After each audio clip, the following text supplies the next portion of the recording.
오늘 좋은 아침 3부 초대석에서는 제가 초반에 안내 말씀드린 것처럼 세계적인 바이올리니스트이자 비올리스트인 이유라 씨 모셨습니다. 이 자리에 지금 나와 계십니다. 안녕하세요. 안녕하세요. 아, 반갑습니다. 네.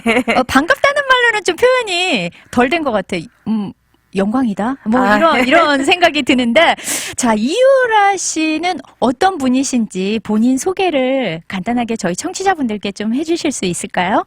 네, 어렸을 때부터 음악에 빠져서 한 9살 때부터 연주 시작했고요. 네. 네, 지금 거의 my whole life 음악에 네. 음악 하고 있고 네. 지금 또 USC University of Southern California에서 교수로도 활동하고 아, 있어요. 그렇군요. 네.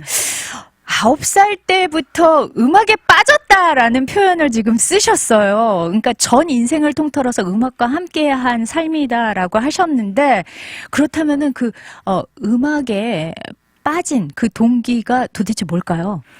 어렸을 때 저희 가족의 음악을 많이 듣긴 들었어요. 저희 아버지가 의사시긴 한데 네. 음악을 굉장히 좋아하셨나 봐요. 그래서 항상 일하시고 오시면은 처음 제 first thing he did 음악 틀으시고 그래서 그냥 자연스럽게 많이 접하게 되는 것 같은데요. 네. 제가 항상 뭐를 이렇게 만드는 걸 좋아했어요. 그림 그리거나 아니면 스토리 만들거나. 네네. 그러니까 제가 크리에이트 해야 되는 거를 항상 찾았던 것 같아요. 어렸을 때도. 아, 본인이 뭔가 네. 호기심을 자극할 수 있는 어떤 일들을 계속했군요. 네, 아주 어렸을 때도. 네, 네, 네. 그렇기 때문에 제 퍼스널리티에 맞는 일을 하고 있는 것 같아요. 저는. 아, 그래요. 이게 진짜 왜 그냥 잘하기만 하는데 그 일을 하면서 즐겁지 않은 분들도 많잖아요. 네. 그런데 우리 이유라 씨 말씀을 듣다 보니까 내 어떤 퍼스널리티와도 너무 맞는, 그러니까 즐기고 기뻐하고 좋아한다는 의미인 거죠. 네, 즐긴다는 의미가 뭐 항상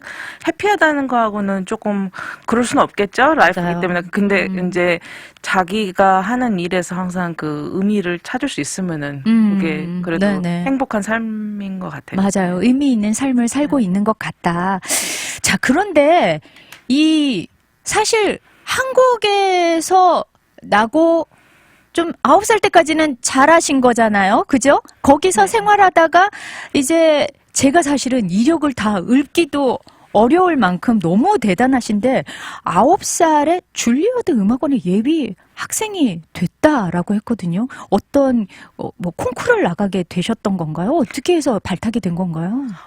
거기 그 유명한 그 교수님 도로티 딜레이라는 분이 한국에 잠깐 오셨어요. 저 어렸을 그렇군요. 때. 네네. 근데 그때 한 제가 6살 때인가 7살 때 오셨는데 네. 그때 뉴욕으로 공부하러 오지 않겠나 그랬는데 이제 6살짜리가 혼자 갈 수는 없으니까. 그러니까요. 네, 아버지가 교환 교수로 코넬 교환 교수로 가게 되셔갖고 아, 그랬군요. 같이 갔어요. 그때 9살 때. 아, 그러면서 이제 예비 학교에 들어가게 됐군요.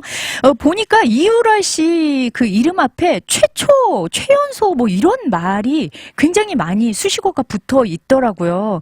보니까 또 11살에 세계적 그 대가들이 많이 소속된 매니지먼트 회사죠. 음악 매니지먼트 회사 ICM의 최연소 아티스트 전속 계약을 맺었다라고 하셨어요. 11살 때 이 곳에 소속돼서 진짜 엄청난 음악의 대가들도 많이 만났을 것 같아요. 네, 근데 어렸을 때는 전혀 그런 비즈니스 감은 전혀 없죠. 그냥 음악이 그렇죠, 좋아서 그렇죠. 하는 거죠. 근데 이제 아마 가장 가까운 직업이 아마 스포츠일 것 같아요. 네. 나이를 어른 되기 전에 거의 커리어가 다 쌓아지는 약간 그런 일이죠. 네. 근데 음악이라는 게 어렸을 때는 너무 자연스럽게 나오지만은 이제 학구적인 거와 인스팅티브한 게 같이 가야 되는데 그게 이제 어려운 것 같아요. 왜냐면 어렸을 때는 어떤 점이 너무 쉽죠. 근데 네, 그냥 네. 자연스럽게 다 나오니까. 그렇죠. 그리고 자기 타고난 것들이니까. 네, 그 무대 어려운 그 점 무대에 서서 어려운 점 네, 네. 다 이렇게 느끼지 못하고 근데 이제 어른 돼서는 오히려 더 실감하고. 네. 네. 그렇기 때문에 그 트랜지션이 참 흥미로운 것 같아요. 아, 그렇군요. 네. 처음에 그러면은 그때는 어떤 뭐 상업적인 뭐 이런 것도 모르고 사업적인 그런 것도 모르고 이제 ICM과 어쨌거나 소속사가 생겨서 활동을 하게 되셨는데 그 안에서 했던 어떤 활동들이 좀 기억에 남는 것들이 있을까요? 제가 솔직히 말해서 제일 그 기억에 남는 거는 연주하고 와서 학교 다시 가는 거였어요. 나이가 어리면, 그러니까 아무리 연주가 좋아도 네네. 친구들이 더 좋죠? 맞아요. 근데 한 달에 한 2번은 여행 갔었거든요. 그러면 연주를 하게 되면 한 며칠 전에 가서 리허설을 해야 되고, 그렇죠. 그 전에 또 여행 준비도 해야 되고, 연주하고 나서 또 숙제도 해야 되고 그러기 때문에 참 바쁘게 살았어요, 어렸을 때는. 그러네요. 네. 진짜 시간을 쪼개면서 그렇게 살아오셨는데 다른 활동들보다도 내가 그 활동을 마치고 학교로 돌아와서 친구들 만났을 때가 가장 기억에 남는다. 그러니까 진짜 그 학교 생활과 또 연주 생활을 이렇게 병행하고 밸런스를 맞춘다는 게 보통 힘든 일이 아니었을 것 같아요. 그러니까 연주 여행을 많이 다녔을 테니까요. 그렇죠? 그러면은 처음에 이제 바이올린을 그러니까 뭐 아버님 어머님이 워낙에 클래식을 일찍부터 접하게 해 준 거는 있었을 텐데 제가 보니까 바이올리니스트였다가 비올리스트까지 하게 됐고 세계적인 콩쿨들을 다 석권을 하셨어요. 근데 그 두 가지 그 바이올린과 비올라를 다 섭렵한 그 음악적 대가들은 손에 꼽을 정도밖에 안 되더라고요. 제가 또 설치를 해봤는데 그 중에 우리 이유라 씨께서 속하게 됐는데 도대체 이 비올라를 접하게 된 계기가 어떤 걸까요? 솔직히 첼로를 하고 싶었어요, 어렸을 때. 원래는. 근데 제가 뭐 키도 150cm밖에 안 되고 손도 작고 그래서 첼로는 거의 생각도 못 했는데 사실 피아노하고 첼로가 제일 제가 그 목소리와 맞는 악기였는데요. 바이올린은 어쨌든 접하게 돼서 제가 너무 좋아했어요. 근데 네. 어렸을 때 너무 빨리 모든 걸 하게 되니까 약간 내 거다라는 생각이 안 들더라고요. 왜냐면 그러니까 그 바이올린이라는 거는 그냥 나 거의 그냥 같이 태어난 그런 느낌이죠. 그러니까 나의 분신? 네, 나의 일부? 네. 근데 내가 이제 좀 티네이저 넘어서 나만의 것을 만들고, 그러니까 나만의 음악을 보이스를 만들고 싶었거든요. 네. 그래서 비올라를 사실 집에서 그냥 재미로 많이 했었어요. 어렸을 때 한 13살부터. 네. 근데 악기가 바이올린하고 거의 생긴 건 비슷하지만은 굉장히 어렵다고 하기에는, 예, 왜냐면은 악기가 첼로하고 바이올린하고 약간 중간 사이즈죠. 그렇죠. 근데 바이올린과 테크닉을 다 이렇게 섭외를 해야 되고, 근데 첼로 같은 그 깊은 보이스를 또 그걸 표현을 해야 되기 때문에 네, 약간 네. 제가 생각에는 2배로 어려워요. 그래서 저만의 그런 그 보이스를 찾기 위해서 계속 하다가 이제 콩쿨에 나가게 된 계기는 약간 저한테 프루브하고 싶어서 내가 이걸 할 수 있다. 약간 그런. 나를 증명하고 싶은. 네, 그 남한테 증명보다는 그냥 내 본인 자신한테. 스스로에게. 네, 바이올린 통해서는 다 남한테 이렇게 증명을 했지만은 네네. 저만의 뭐로 갖고 싶었던 것 같아요. 그러니까 지금 이유라 씨 말씀을 듣다 보니까 느껴지는 게 음악에서의 내 정체성을 좀 찾고 네, 딱 싶었다라는 그거예요. 네. 생각이 드네요. 네. 그러면서 비올라를 자연스럽게 제가 비올라를 아는데 사실 이게 바이올린보다는 얍삽하지 않고 좀 더 투박하고 훨씬 좀 한 1.5배 정도 크지 않나요? 그렇죠? 더 네. 훨씬 크고 그리고 사실 말하자면 비슷한 현악기고 어깨에 걸치는 건 비슷하다 생각하실 수 있지만 사실은 뭐 소프라노가 엘토 영역으로 바꿔서 내 거를 바꾸는 것처럼 그런 고도의 또 훈련이 필요했을 거라는 생각이 드는 거예요. 네, 네. 아마 그 아주 작은 사람이 발레 댄스를 하다가 갑자기 하이트 키가 엄청 커졌다고 생각을 해봤어요. 네, 근데 네. 똑같이 센시티브하게 해야 되는 약간 그렇죠. 그러기 그렇죠. 때문에 겉으로 보기에는 비슷하지만은 테크닉이 완전 다르고요. 완전 다를 것 같아요. 그리고 목소리에 더 가깝긴 해요. 왜냐면 사람 목소리 저 목소리처럼 네. 높진 않잖아요. 네, 그래서 네. 제가 노래를 하기 때문에 할 때는 바이올린보다 비올라에 훨씬 더 가깝거든요. 그렇기 때문에 예, 제가 더 그 마음에 둘 다 와닿지만은 비올라가 더 내추럴하긴 해요. 네, 네. 그리고 어쩌면 나의 정체성을 찾아가는 길에 만났던 있었던 친구이기 때문에 더 어떤 애착이 어떤 그런 의미가 조금 더 더해지는 것 같기도 해요. 비올라에 대해서 그쵸? 네, 어렸을 때 친구하고 어른 돼서 만난 친구하고 좀 다르죠? 맞아요. 네, 네. 아니 근데 제가 지금 계속 인터뷰하면서 놀라는 게 9살 때 한국을 떠나왔고 그리고 지금도 한 6개월 만에 한국어를 다시 하신다고 그랬는데 어휘 구사력이 혹시 뭐 아버님한테 따로 무슨 교육을 받으시나요? 아니, 지금 계속 단어가 생각 안 나서 영어로 지금 너 갖고 좀 창피하긴 한데, 네, 하나 좀 기억이 남는 게, 제가 이제 대학교를 한 16살 때 갔는데, 그때 딱 어머니, 아버지가 저한테 주신 책이 있는데, 지금 토지 아세요? 네, 알죠. 네, 토지. 형님, 네네네. 왜냐면 저 어렸을 때는, 그때는 국민학교였죠. 초등학교가 네. 아니라, 그때는 한자 배웠어야 됐거든요. 맞아요. 제가 딱 그 마지막 그 제너레이션이죠. 한자 아는. 네. 그래서 좀 올드 스타일이죠.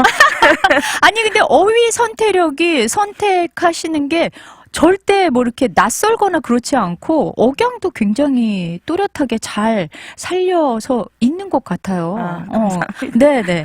진짜 놀라운 게 한두 가지가 아닌데 그러면서 이제 아까 사실은 본인 스스로에게 좀 프루프하고 싶어서 콩쿠르에도 나갔다. 그 말씀을 하셨잖아요. 2013년. 그쵸? 제가 이 발음을 어떻게 해야 되는지 모르겠는데 아르데 콩쿠르이라고 하면 되나요? ARD. 네, ARD 콩쿠르.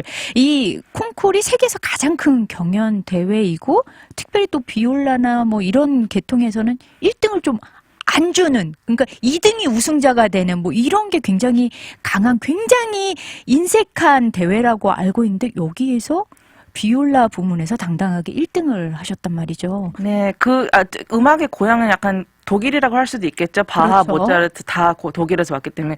그리고 독일 그 방송에서 하는 콩쿠르이기 때문에 아마 it's very recognized 그러기 때문에. 근데 네.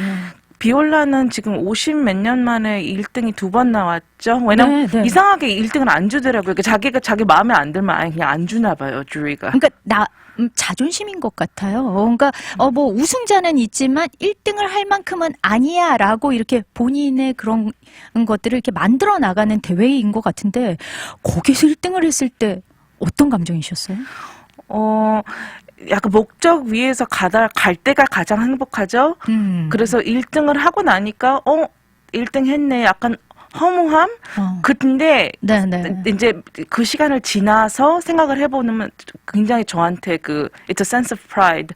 왜냐면은 제가 하고 싶은 일을 내가 그 레벨을 높여서 내 인정 외에 남한테도 인정받았다. 그러니까 it's not subjective anymore. 네, 그렇기 때문에 참 음악 활동을 하면서 저한테 힘이 돼주는 것 같아요. 그러네요. 네, 그래서 그 타이틀은 당연히 너무 좋은 거지만은 더 저한테 중요한 거는 그 자부심이라고 해야 될까요?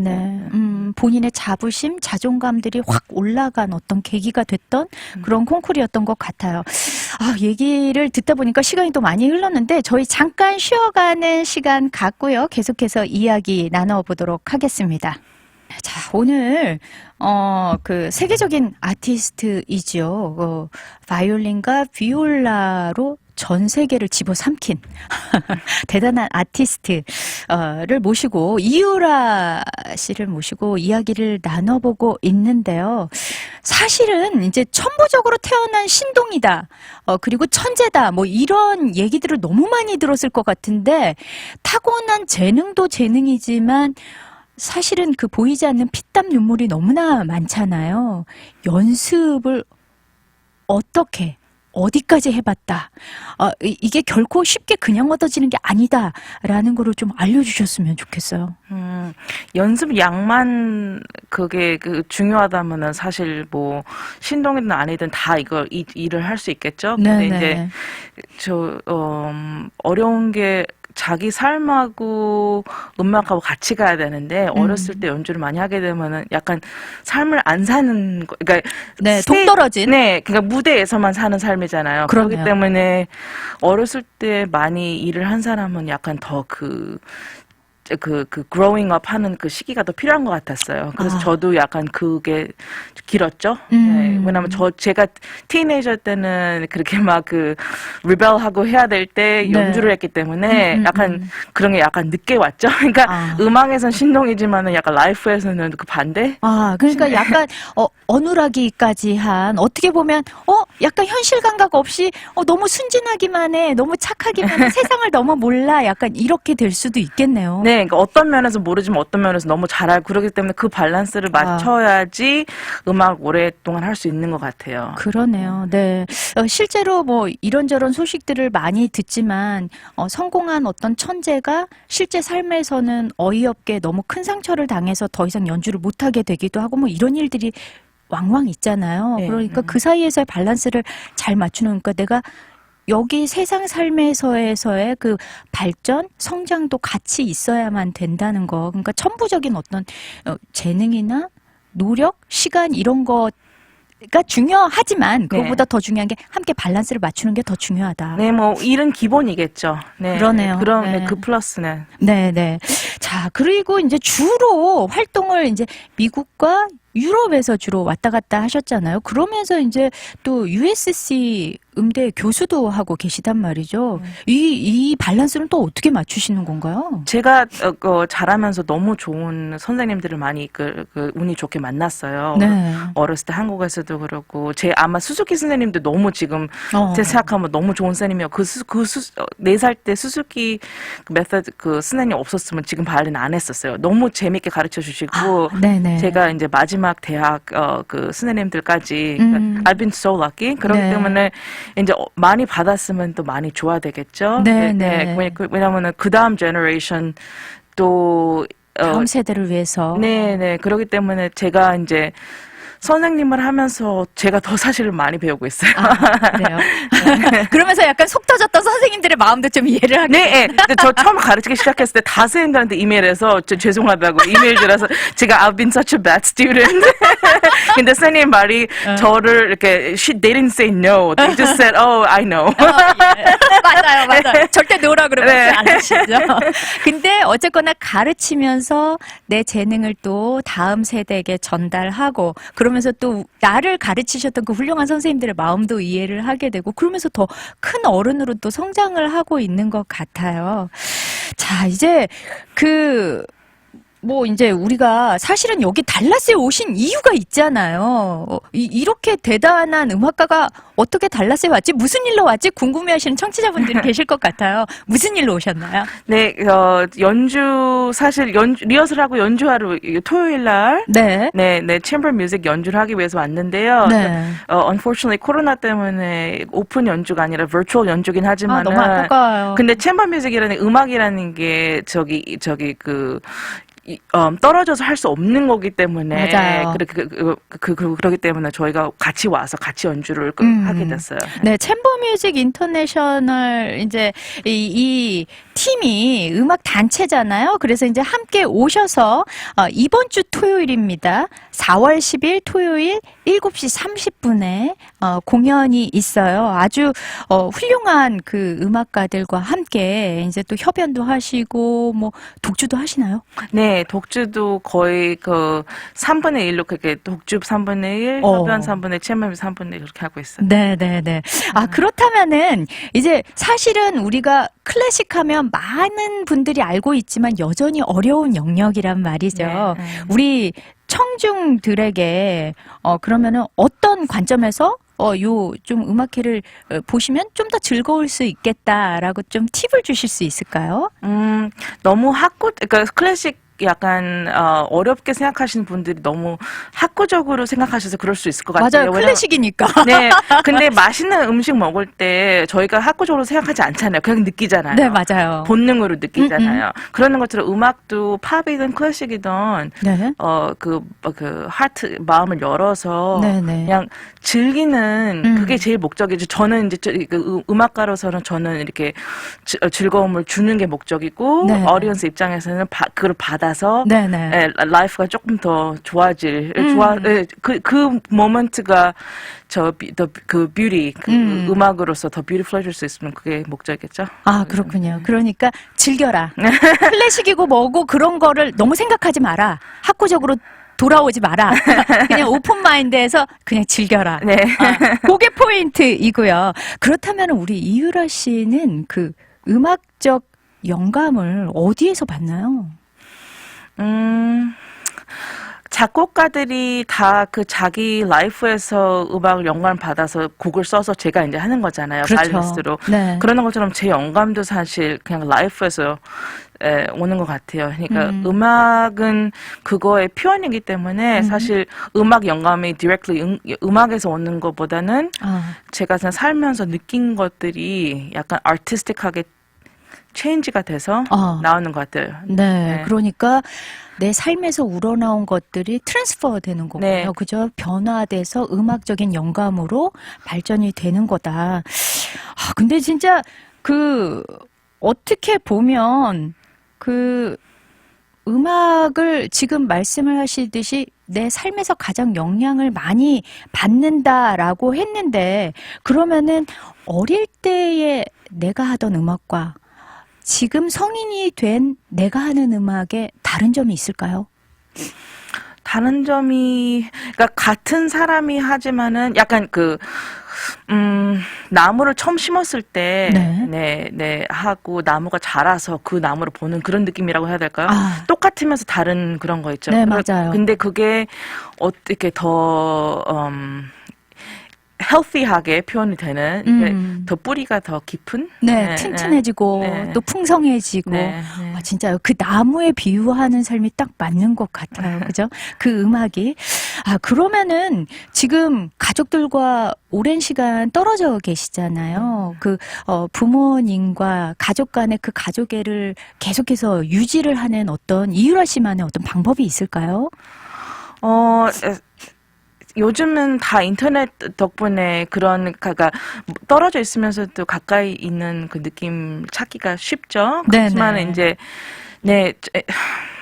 어려운 질문이긴 하네요. 왜냐하면은 자기가 가족을 떠나서 이제 자기만의 또 가족을 맞아요. 근데 그 가족이라는 게 꼭 자식이 있어야 가족이 아니라 자기를 서포트해줄 수 있는 또 자기가 서포트 할 수 있는 그런 사람들이 이렇게 튼튼하게 또 다른 가족이 되는 거죠. 네, 그렇죠. 그러니까 꼭 피로만 섞여야 되는 가족은 아니겠죠. 특히 연주 활동 때문에 많이 여행을 하게 되면 그걸 더 느끼는 것 같아요. 그렇군요.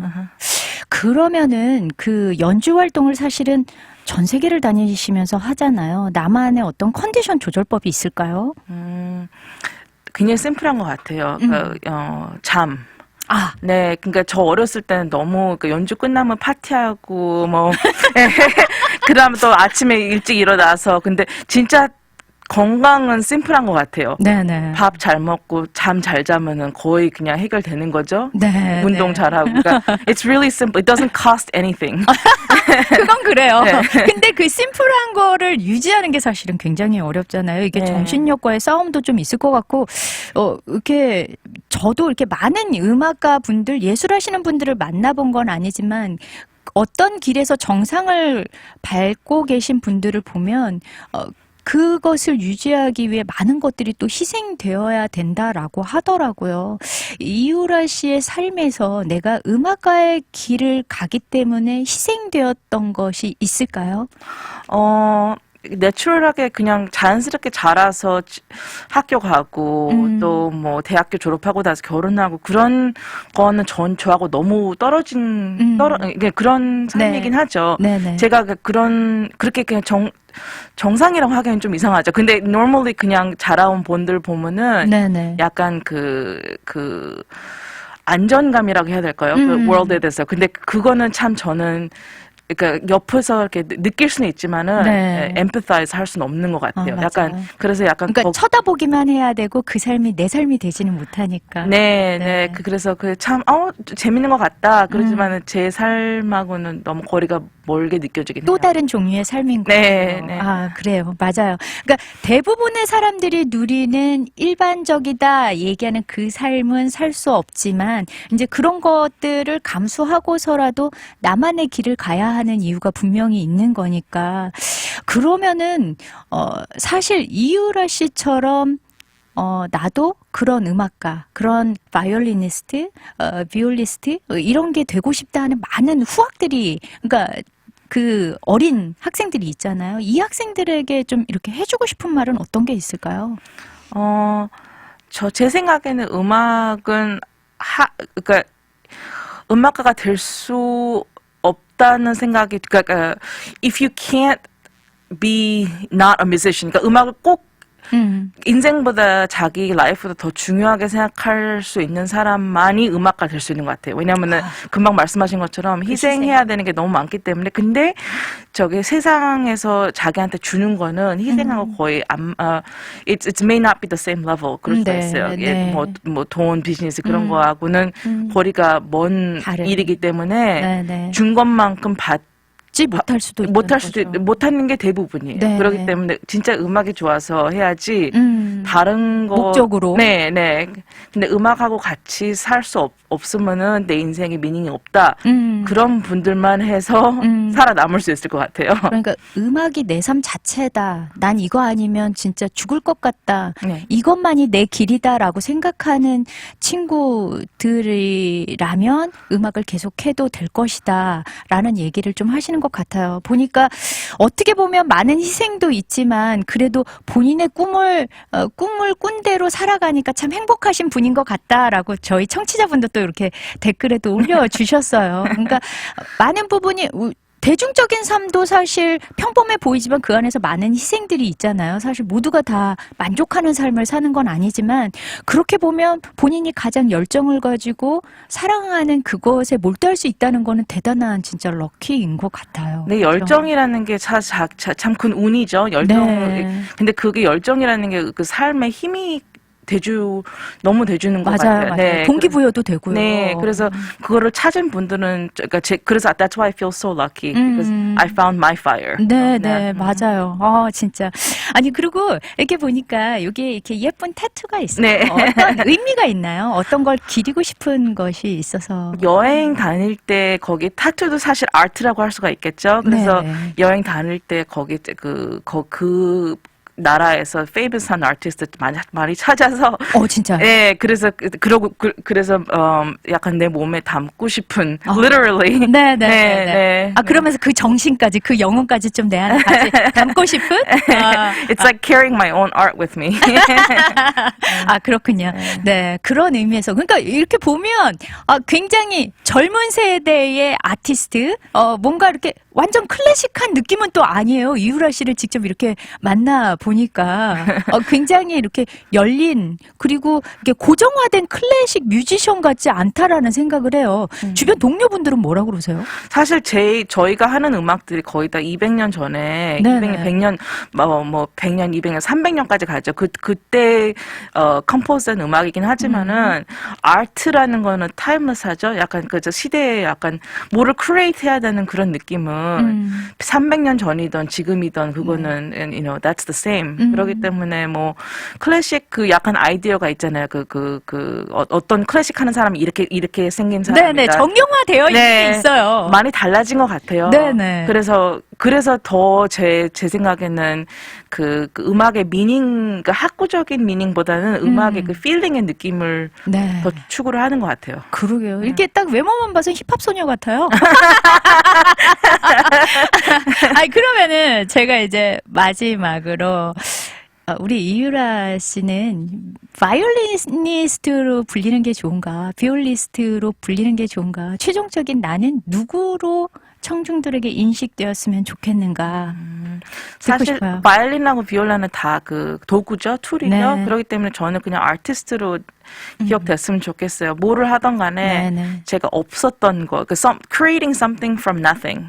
그게 제 네네. 그 미닝이기 때문에 네, 그렇게.